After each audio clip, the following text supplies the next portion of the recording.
ಮಾನವ ಇತರ ಪ್ರಾಣಿಗಳಿಗಿಂತ ವಿಭಿನ್ನ. ಹೇಗೆ? ಯಾರು ಹೇಳ್ತೀರಾ? ನೀನ್ ಹೇಳಮ್ಮ ಚೈತ್ರ. ಸರ್, ಬೇರೆ ಪ್ರಾಣಿಗಳು ಸ್ಕೂಲ್ಗೆ ಹೋಗಲ್ಲ, ಆದ್ರೆ ನಾವು ಸ್ಕೂಲಿಗೆ ಹೋಗ್ಬೇಕಲ್ಲ, ಇಲ್ಲಾಂದ್ರೆ ಬೆತ್ತ ತಂದು ಹೊಡಿತಾರಲ್ಲ. ಏ ಚೈತ್ರ, ಎಷ್ಟೇ ತರಲೆ ನಿಂದು? ಇವರೆಲ್ಲರಿಗೂ ವಿದ್ಯೆ ಮೇಲೆ ವಿಲಕ್ಷಣ ಹುಟ್ಟುವಾಗ ಮಾಡ್ತೀಯಾ? ಕೂತ್ಕೋ. ಸೈಲೆನ್ಸ್. ಬೇರೆ ಯಾರು ಹೇಳ್ತೀರಾ ಇಲ್ಲಿ? ವಿಜಯ್, ನೀನ್ ಹೇಳ. ಸರ್, ಸೃಷ್ಟಿಯ ವಿಕಾಸದಲ್ಲಿ ನಮ್ಗೆಲ್ರಿಗೂ ಗೊತ್ತಿರೋ ಹಾಗೆ ಮಂಗನಿಂದ ಮಾನವ. ಪ್ರಪಂಚದ ಎಲ್ಲ ಪ್ರಾಣಿಗಳು ಅವರ 4 ಉಪಾಂಗಗಳನ್ನು ಉಪಯೋಗಿಸಿ ಓಡಾಡಬೇಕಾಗತ್ತೆ. ನಿಯಾಂಡ್ರತಲ್ಸ್ ಅಂತ ಒಂದು ಪ್ರಾಣಿ ಇದೆ, ಅದು ಚಿಂಪಾಂಜಿ ಜಾತಿಗೆ ಸೇರುತ್ತೆ. ಅದು 2 ಉಪಾಂಗಗಳ ಮೇಲೆ ನಿಂತ್ಕೊಂಡು 12 ಉಪಾಂಗಗಳನ್ನ ಉಪಯೋಗಿಸಿ ಕೆಲಸ ಮಾಡುತ್ತೆ. ಅಲ್ಲಿಂದ ಮಾನವನ ಹೆಜ್ಜೆಗಳು ಶುರುವಾದವು.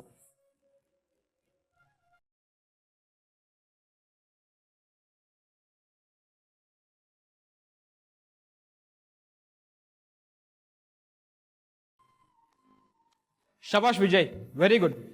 ಈಗ ಮೊನ್ನೆ ನಡೆದ ಟೆಸ್ಟಿಂದು ಆನ್ಸರ್ ಪೇಪರ್ಸ್ ಕೊಡ್ತೀನಿ. ಎಲ್ಲದರಲ್ಲೂ ವಿಜಯೇ ಹೆಚ್ಚು ಅಂಕ ತಗೊಂಡಿರೋದು. ಮೇಷ್ಟ್ರಿಗೆ ಮನೆಯಿಂದ ಜಾಸ್ತಿ ಭತ್ತ ಕಳಿಸ್ತಾನೆ, ಅದಕ್ಕೆ ಅವನಿಗೆ ಜಾಸ್ತಿ ಮಾರ್ಕ್ಸ್ ಕೊಡೋದು. ಕಣೆ. ನೋಡಿ, ನೀವು ಎಲ್ಲ ಚೆನ್ನಾಗಿ ಕಲಿತು ವಿಜಯ್ ತರ ಸ್ಕೂಲಿಗೆ ಒಳ್ಳೆ ಹೆಸರು ತರಬೇಕು, ಗೊತ್ತಾಯ್ತಾ? ಅಲ್ಲ ಗೌಡ್ರೆ, ಯಾವತ್ತಾದ್ರೂ ಬಡ್ಡಿ ದುಡ್ಡು ಕೊಡದೇ ಇದ್ದೀನ? ಪ್ರತಿ ತಿಂಗಳು 1 ದಿನ ಲೇಟ್ ಆಗ್ದಂಗೆ ತಂದ್ಕೊಟ್ಟಿದ್ದೀನಿ. ಏಯ್, ಸಾಕು ನಿಲ್ಸೋ ನಿನ್ ಪುರಾಣನ. ಕಾಳಿಂಗ, ಟೈಮಿಗೆ ಸರಿಯಾಗಿ ನೀವು ಬಡ್ಡಿ ಕೊಡದೇ ಇದ್ದಿದ್ರೆ ನಮ್ಮ ಹುಡುಗರನ್ನ ಬಿಟ್ಬಿಡ್ತಿದ್ರ. ನಾಯಿಗೆ ಒದ್ದಂಗೆ ಒದ್ದು ವಸೂಲಿ ಮಾಡ್ರೋರು. ನೀವು ಸಾಕು ಬೆಳ್ಸರೋ ನಾಯಿಗಳಲ್ವಾ? ಹಾಗೆ ಮಾಡೋರೇ ಬಿಡಿ. ಅದೆಲ್ಲ ಮಾತು ಬೇಡ. ಬಾಕಿ ಇರೋ 50,000 ರೂಪಾಯಿ ಕೊಡು, ನಿನ್ ಕಾಗದ ಪತ್ರ ಬಿಡಿಸ್ಕೊಂಡು ಹೋಗು. ಇದೇನ್ ಗೌಡ್ರಿ ಈಗ ಹೇಳ್ತೀರಾ? ನಿಮ್ಮ ಹತ್ರ 4 ಲಕ್ಷ ಸಾಲ ತಗೊಂಡು 5 ವರ್ಷಕ್ಕೆ 4 ಲಕ್ಷಕ್ಕೆ 4 ಲಕ್ಷ ಬಡ್ಡಿನೇ ಕಟ್ಟಿದ್ದೀನಿ. ಏನೋ 50,000 ಬುಡಿ ಅಂತ ಕೇಳ್ಕೊತಾ ಇದ್ದೀನಿ. ಅದಕ್ಕೆ ಈಗ ಮಾತಾಡ್ತಿರಲ್ಲ ಗೌಡ್ರೆ. ಇವತ್ತು ನೀನ್ ಕೇಳ್ತೀಯಾ, ನಾಳೆ 10 ಜನ ಬಂದು ಕೇಳ್ತಾರೆ. ಅದೆಲ್ಲ ಆಗೋ ಮಾತಲ್ಲ. ಬಾಕಿ ಇರೋ ದುಡ್ಡು ಕೊಡು, ಕಾಗದ ಪತ್ರ ಬಿಡಿಸ್ಕೊಂಡು ಹೋಗು. ಅಯ್ಯೋ ಆಯ್ತು ಬಿಡಿ, ಇಷ್ಟೇ ಬಡ್ಡಿ ಕಟ್ಟಿದ್ದೀನಂತೆ, ಇನ್ನು 50,000 ಯಾವ ಲೆಕ್ಕ ತಂದು ಬಿಸಾಕ್ತೀನಿ. ನಿಮ್ಮ ಎದೆ ಮೇಲೆ ಹಾಕೊಂಡು ಸಾರಿ. ಬಾಯಿಗೆ ಬಂದಂಗೆಲ್ಲ ಮಾತಾಡ್ಬೇಡ. ಅಂತ ಒಂದು ಸಾಲ ಹಾಕೋ ತಗೊಂಡೆ. ಗೊತ್ತು, ಸುತ್ತಳ್ಳಿಲಿ ಸಾಲ ಕೊಡೋರು ಯಾರು ಇಲ್ಲ ಅಂತ ನಿಮ್ಗೆ ದಿಮಾಕು. ನಿಮ್ ಚರ್ಬಿನ ಹೇಗೆ ಇಳಿಸ್ತೀನಿ ನೋಡ್ತಾರೆ. ಅದೇನು ಮಾಡ್ಕೊತೆ ಮಾಡ್ಕೋ ಹೋಗೋ. ಗೊತ್ತು, ನಿಮ್ ಕೊಬ್ಬನ ಹೇಗೆ ಇಳಿಸ್ಬೇಕು ಅಂತ ನನಗೆ ಗೊತ್ತು. ನೋಡ್ತಾ ಇರಿ ಏನ್ ಮಾಡ್ತೀನಿ ಅಂತ. ಲೇ ನೋಡ್ರಲ್ಲ. ಹೋಗಲೇ ಬಾಗ್ರ, ಏನ್ ಮಾಡ್ಕೋತೀರೋ ಮಾಡ್ಕೊಳ್ಳಿ ಹೋಗಿ.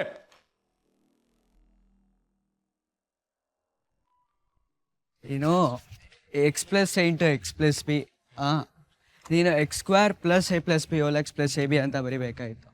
ಮೈನಸ್ ಬರೆದ್ಬಿಟ್ಟಿದ್ಯಾ? ಸರಿ, ನಾಳೆ ಕ್ಲಾಸಲ್ಲಿ ಹೇಳ್ಕೊಡ್ತೀನಿ. ಸರಿ, ಓಕೆನಾ? ಬಾಯ್.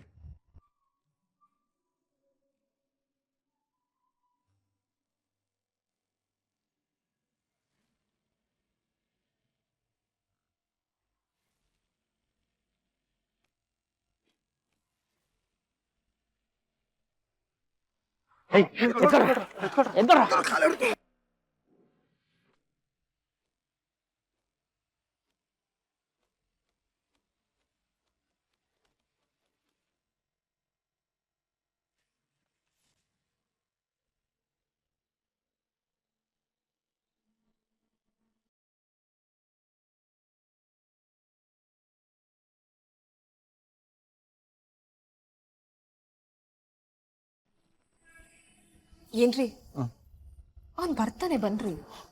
ಈಗಾಗ್ಲೇ ಲೇಟ್ ಆಯ್ತಲ್ಲೇ. ಅಲ್ಲ ರೀ, ಎಷ್ಟೋ ಸಲ ಅವ್ರ ಫ್ರೆಂಡ್ ಮನೆಗೆ ಹೋಗಿ ಲೇಟ್ ಆಗಿ ಬಂದಿಲ್ವಾ? ಮುಂಚೆ ಭಯ ಆಗ್ತಿರ್ಲಿಲ್ಲ, ಆದ್ರೆ ಈ ನಡುವೆ ಯಾಕೋ ಏನು ಆಗಲ್ಲ ರೀ. ಸುಮ್ನೆ ನೀವು ಟೆನ್ಷನ್ ಮಾಡ್ಕೊಂಡು BP ಜಾಸ್ತಿ ಮಾಡ್ಕೋತಿದ್ದೀರಾ. ನನಗೇನಾಗುತ್ತೆ ಅನ್ನೋದು ಬೇಡ, ಆದ್ರೆ ಮಕ್ಕಳು ಜೋಪಾನವಾಗಿರ್ಬೇಕು ತಾನೆ. ಏನು ಆಗಲ್ಲ ರೀ. ನೋಡಿ, ನೀವು ಈ ಮನೆ ಯಜಮಾನ, ನೀವು ಚೆನ್ನಾಗಿದ್ರೆ ಅಲ್ವೇನ್ರಿ ನಮ್ಮ ಮಕ್ಳಿಗೆ ಒಳ್ಳೆ ಭವಿಷ್ಯ ಕೊಡಕ್ಕಾಗೋದು. ಬನ್ನಿ, ಊಟ ಮಾಡಿ. ಬಂದ್ಬಿಡ್ಲಿ. ಬರ್ತಾನೆ ಬನ್ರಿ, ಬನ್ನಿ.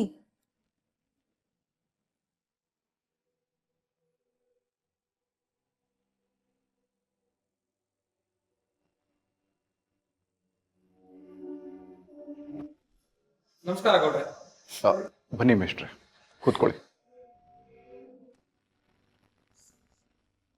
ಗೌಡ್ರೆ, ನಿಮ್ ಹುಡುಗ 1 ವಾರದಿಂದ ಶಾಲೆಗೆ ಬರ್ತಾ ಇಲ್ಲ. ತುಂಬಾ ಬುದ್ಧಿವಂತ. ಈ ವರ್ಷ ಶಾಲೆಗೆ ಒಳ್ಳೆ ಹೆಸರು ತರ್ತಾನೆ ಅಂತ ನಾವೆಲ್ಲ ಕಾಯ್ತಾ ಇದ್ದೀವಿ. ಯಾಕೆ ಹೀಗೆ ಮಾಡ್ತಿದ್ದಾನೆ?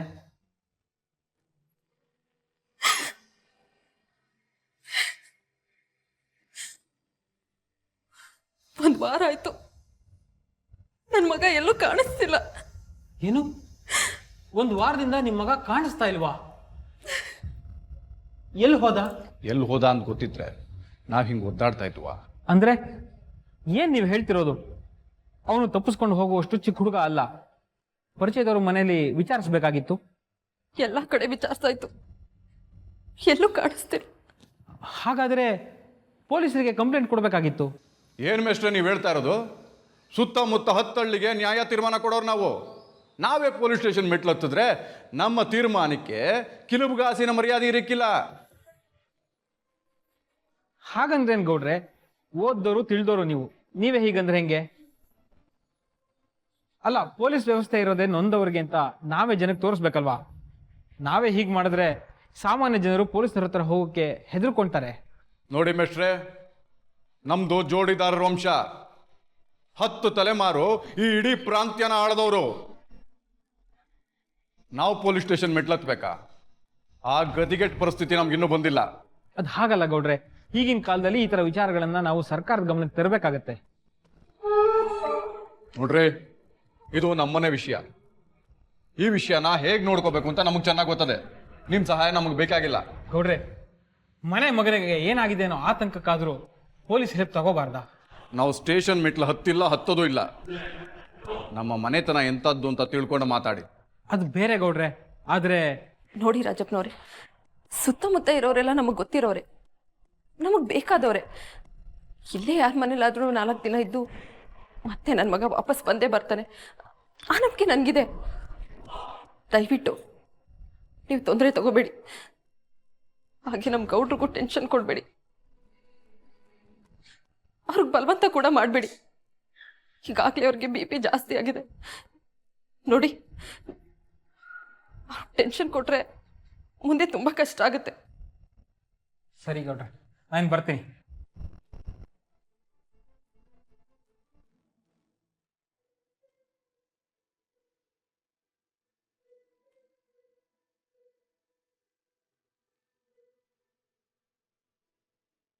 ವಿಜಯ್, ಶಬಾಷ್. ಈ ಸರಿನೂ 25ಕ್ಕೆ 25 ತಗೊಂಡಿದ್ಯಾ. Thank you sir. Vishwas,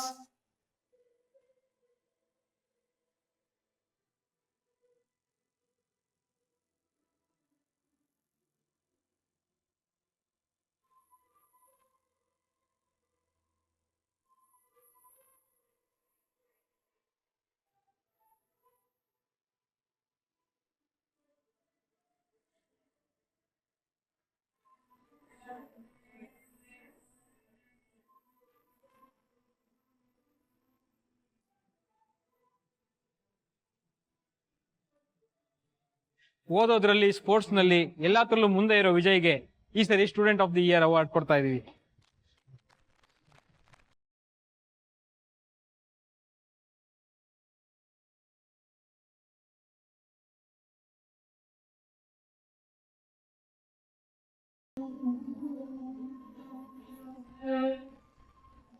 sir ಹುಷಾರ್ ಕಣೋ ವಿಜಯ್, ಏನಾಯ್ತು? ಸರ್, ನಾಳೆ ಸೈನ್ಸ್ ಎಕ್ಸಿಬಿಷನ್ಗೆ ಸೋಲಾರ್ ಸಿಸ್ಟಮ್ ಮಾಡೆಲ್ ಮಾಡ್ಬೋದಾ? ಸೋಲಾರ್ ಸಿಸ್ಟಮ್ಮ? ಹೌದು ಸರ್. ಸೂರ್ಯನ್ಗೆ ಫುಟ್ಬಾಲ್ ಸೈಜು ಪ್ಲಾಸ್ಟಿಕ್ ಬಾಲ್ ಇಟ್ಟು ಅದ್ರ ಸುತ್ತ ಬೇರೆ ಬಾಲ್ಸ್ ಇಟ್ರೆ ಸ್ಕೂಲಿಂದ ಅಷ್ಟೊಂದು ಬಜೆಟ್ ಕೊಡಲ್ವಲ್ಲ ವಿಜಯ್. ಎಷ್ಟಾಗುತ್ತೆ ಬಿಡಿ ಸರ್, ನಾನೇ ಮಾಡ್ಕೊಂಬರ್ತೀನಿ. ಚೆನ್ನಾಗಿರುತ್ತೆ ಹೇಳಿ ಸಾಕು. ಸೂಪರ್ ಆಗಿರುತ್ತೆ. ನಮ್ಮ ಸ್ಕೂಲಿಗೆ ಪ್ರೈಸ್ ಬರಬೇಕು ಅಷ್ಟೇ ಸರ್. Very good sir. ಆ ಹುಡುಗ ನನಗೆ ತುಂಬ ಹತ್ತಿರ ಆಗಿದ್ದ, ತುಂಬ ಬುದ್ಧಿವಂತ ಕೂಡ. ಮನೆಯವರು ಮರ್ಯಾದೆಗೆ ಅಂತ ಅಂಜಿ ಮಿಸ್ಸಿಂಗ್ ಕಂಪ್ಲೇಂಟ್ ಕೊಡೋಕ್ಕೆ ಮುಂದೆ ಬರ್ತಿಲ್ಲ. ಈಗ ಏನು ಮಾಡೋದು ಸರ್? ಮಿಸ್ಟ್ರೆ, ಈ ಹುಡುಗನ ನೀವು ಲಾಸ್ಟ್ ನೋಡಿದ್ದು ಯಾವಾಗ? ಸುಮಾರು 1 ವಾರ ಆಯಿತು. ಅಲ್ಲ ಮಿಸ್ಟ್ರೆ, ಆ ಹುಡುಗ ಏನಾದರೂ ಅವ್ನ ರಿಲೇಟಿವ್ಸ್ ಮನೆಗೆ ಹೋಗಿರ್ಬೋದಲ್ಲ? ಹಾಗಿದ್ದಿದ್ರೆ ಮನೆಯವರೇ ಅದನ್ನು ಹೇಳ್ತಿದ್ರಲ್ವ ಸರ್. ಅವ್ರಿಗೂ ಮಗ ಎಲ್ಲಿ ಹೋಗಿದ್ದಾನೆ ಅಂತ ಗೊತ್ತಿಲ್ಲ. ಅದು ಸರಿನೇ ಮಿಸ್ಟ್ರೆ. ಮಿಸ್ಟ್ರೆ, ಈ ಹುಡುಗ ಮುಂಚೆ ಏನಾದರೂ ಈ ರೀತಿ ಓಡೋಗಿದ್ನಾ? ಸರ್, ನನಗೆ ಅವನು ಆ ರೀತಿ ಹುಡುಗ ಅಂತ ಅನ್ನಿಸ್ತಾ ಇಲ್ಲ ಸರ್. ಆದರೂ ಮಿಸ್ಟ್ರೆ, ಆ ಮನೆಯವ್ರಿಗೆ ಇಲ್ಲದೆ ಇರೋ ಉಸಾಬರಿ ನಿಮ್ಗೆ ಯಾಕೆ ಅಂತ. ಹೀಗಂದ್ರೆ ಹೇಗೆ ಸರ್? ಆ ಹುಡುಗ ತುಂಬ ಬುದ್ಧಿವಂತ. ಈಗ ಅವ್ರ ಕುಟುಂಬದವರು ಮಿಸ್ಸಿಂಗ್ ಕಂಪ್ಲೇಂಟ್ ಕೊಡೋಕ್ಕೆ ಮುಂದೆ ಬರಲಿಲ್ಲ ಅಂದರೆ ಏನು ಮಾಡೋಕ್ಕಾಗಲ್ವಾ ಸರ್? ಹಾಗೇನಿಲ್ಲ, ಯಾರು ಬೇಕಾದರೂ ಕಂಪ್ಲೇಂಟ್ ಕೊಡ್ಬೋದು, ನೀವು ಬೇಕಾದರೂ ಕಂಪ್ಲೇಂಟ್ ಕೊಡ್ಬೋದು. ಹೌದಾ? ಹಾಗಾದರೆ ನಾನೇ ಕಂಪ್ಲೇಂಟ್ ಕೊಡ್ತೀನಿ ಸರ್. ರೀ ಪ್ರದೀಪ್, ಸರ್ ಇವರಿಂದ ಒಂದು ರಿಟರ್ನ್ ಕಂಪ್ಲೇಂಟ್ ತೊಳಿ. ಆಯ್ತು ಸರ್. ಈ ಕೇಸ್ ತನಿಖೆನ ನಾವು ಗೌಡ್ರ ಮನೆಯಿಂದನೇ ಶುರು ಮಾಡಬೇಕು. Yes sir.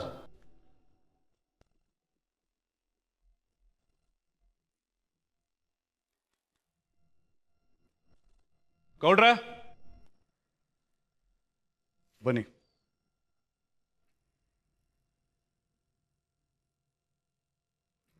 ನಮಸ್ಕಾರ ಗೌಡ್ರೆ. ನಾನು ಯಾಕೆ ಇಲ್ಲಿಗೆ ಬಂದಿದ್ದೀನಿ ಅಂತ ನಿಮಗೆ ವಿಚಾರ ಗೊತ್ತಿದೆ ಅನ್ಸುತ್ತೆ. ನಮಗೆ ವಿಜಯ್ ಡೀಟೇಲ್ಸ್ ಬೇಕು. ಇನ್ಸ್ಪೆಕ್ಟ್ರೆ, ನೀವು ನಮ್ಮ ಮನೆ ತನಕ ಬಂದಿರೋದು ನಮಗೇನು ಬಹಳ ಸಂತೋಷದ ವಿಚಾರ ಅಲ್ಲ.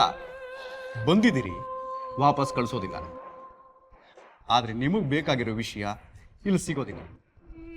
ಇವಳೆ ಬಂದಿರಿ. ಏನ್ರಿ? ಯಾವತ್ತು ಯಾವ ಪೊಲೀಸ್ದವರು ಬರ್ದೇ ಇರೋ ಈ ಮನೆಗೆ ಸಾಹೇಬರು ಬಂದಿದ್ದಾರೆ. ಅವ್ರಿಗೆ ಪಾನ್ಕ ಕೋಸಂಬರಿ ಕೊಟ್ಟು ಕಳಿಸು. ಸರಿ ರೀ. ಸಾರಿ ಗೌಡ್ರೆ, ನಾವಿಲ್ಲಿಗೆ ಪಾನ್ಕ ಕೋಸಂಬರಿ ತಿನ್ನೋದಕ್ಕೆ ಬಂದಿಲ್ಲ. ಇವತ್ತು ಗುರುವಾರ, ಸಂಪ್ರದಾಯಸ್ಥರ ಕುಟುಂಬ, ಮಾಂಸ ಮಡ್ಡಿ ನಾವು ಮಾಡಕ್ಕಿಲ್ಲ. ಗೌಡ್ರೆ, ಈ ಬುದ್ಧಿವಂತಿಕೆ ಮಾತುಗಳನ್ನ ಆಡೋದಕ್ಕೆ ನಮಗೂ ಬರುತ್ತೆ, ಆದ್ರೆ ಅದರಿಂದ ಯಾವ ಪ್ರಯೋಜನನೂ ಆಗೋಲ್ಲ. ಆಗೋ ಅಂತ ಕೆಲಸ ತಂದಿಲ್ಲ ನೀವು. ಹಾಗೆ ತಂದಿದ್ರೆ ನಾನು ಯಾಕೆ ಆ ವಿಷಯ ಬಿಟ್ಟು ಬೇರೆದು ಮಾತಾಡ್ತಿದ್ದೆ? ಕಳ್ದೋಗಿರೋದು ನಿಮ್ಮ ಮಗ ಗೌಡ್ರೆ. ನೀವೇ ನಮಗೆ ಸಹಾಯ ಮಾಡದೇ ಇದ್ರೆ ನಾವು ಅವನನ್ನು ಹೇಗೆ ಹುಡ್ಕೋದು? ನಮ್ಮ ಮಾತು ನಿಮ್ಗೆ ಅರ್ಥ ಆಗಲಿಲ್ಲ ಅನ್ಸುತ್ತೆ. ನೀವು ಹುಡ್ಕೋದು ಬೇಡ ಅಂತಾನೆ ನಾನು ಹೇಳ್ತಾ ಇರೋದು. ನಮಗೆ ನಮ್ಮದೇ ಆದ ನೆಟ್ವರ್ಕ್ ಇರುತ್ತೆ, ಅವ್ರು ಆ ಕೆಲಸ ಮಾಡ್ತಾರೆ. ಆದರೆ ನಮಗೆ ಕಂಪ್ಲೇಂಟ್ ಬಂದಿದೆ ಗೌಡ್ರೆ. ನಾವು ನಮ್ಮ ಡ್ಯೂಟಿ ಮಾಡ್ತಾ ಇದ್ದೀವಿ. ನೀವು ನಮಗೆ ಸಹಕಾರ ಕೊಡಲೇಬೇಕು, ನಿಮಗೆ ಇಷ್ಟ ಇರಲಿ ಇಲ್ಲದೇ ಇರಲಿ. ಇಲ್ಲ ಅಂದರೆ ವಿಚಾರಣೆನ ಬೇರೆ ರೀತಿಲೇ ಮಾಡಬೇಕಾಗತ್ತೆ. ನೀವು ಕೇಳೋ ಎಲ್ಲ ಪ್ರಶ್ನೆಗಳಿಗೂ ನಂದೊಂದೇ ಉತ್ತರ: ಗೊತ್ತಿಲ್ಲ, ಗೊತ್ತಿಲ್ಲ, ಗೊತ್ತಿಲ್ಲ. ಗೌಡ್ರೆ, ನಿಮ್ಮ ಮಗನ ಫೋಟೋ ಮನೇಲೇ ಇರಬೇಕಲ್ವಾ? ಗೊತ್ತಿಲ್ಲ ಅಂತ ಹೇಳ್ದೆ, ಆ ಫೋಟೋನ ನಮಗೆ ಕೊಡಿ. ಸವಿತಾ, ವಿಜಯ್ ಫೋಟೋನ ತಂದು ಸಾಹೇಬರು ಕೊಡು. ಸರಿ ರೀ. ಗೌಡ್ರೆ, ನೀವು ಈಗಲೇ ಎಚ್ಚೆತ್ಕೊಂಡ್ರೆ ಮುಂದಕ್ಕೆ ಪಶ್ಚಾತ್ತಾಪ ಪಡೋದು ತಪ್ಪುತ್ತೆ. ಈಗಾಗಲೇ ನಿಮ್ಮ ಮಗ ಕಾಣೆಯಾಗಿ 1 ವಾರ ಆಗಿದೆ. ಅವ್ನು ಎಲ್ಲಿದ್ದಾನೆ ಅಂತಲೂ ಗೊತ್ತಿಲ್ಲ. ಅವ್ನ ಪ್ರಾಣಕ್ಕೆ ಅಪಾಯ ಇರ್ಬೋದು. ಅವ್ನು ಹುಡ್ಕೋ ಪ್ರಯತ್ನ ಪಡೋಣ. ಇವಳೆ, ನಾ ರೈಸ್ ಮಿಲ್ ಹತ್ರ ಹೊರಟು ಬರ್ತೀನಿ. ಆ ಡ್ರೈವರ್ಗೆ ಗಾಡಿ ತೆಗೆ ಕೇಳು. ಸಾಹೇಬ್ರೆ, ತಾವಿಲ್ಲಿ ತನಕ ಬಂದಿದ್ರಿ, ಆದರೆ ನಾನು ಕೆಲಸದ ಮೇಲೆ ಹೋಗಲೇಬೇಕು. ಮುಂದಿನ ಸಲ ಬಂದಾಗ ಊಟ ಮಾಡ್ಕೊಂಡು ಹೋಗಿ. ನಮ್ಮಲ್ಲಿ ಬಿರಿಯಾನಿ ತುಂಬ ಚೆನ್ನಾಗಿರುತ್ತೆ. ಬರ್ತೀನಿ.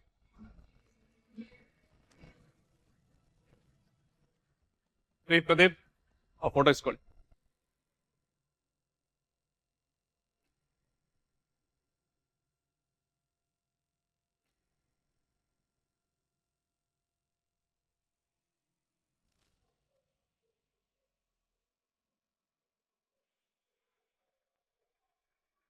ರೀ ಪ್ರದೀಪ್ ಸರ್. ಆ ವಿಜಯ್ ಫೋಟೋನ ಎಲ್ಲ ಸ್ಟೇಷನ್ಗೂ ಕಳಿಸಿ ವಿಚಾರಣೆ ಶುರು ಮಾಡಿ.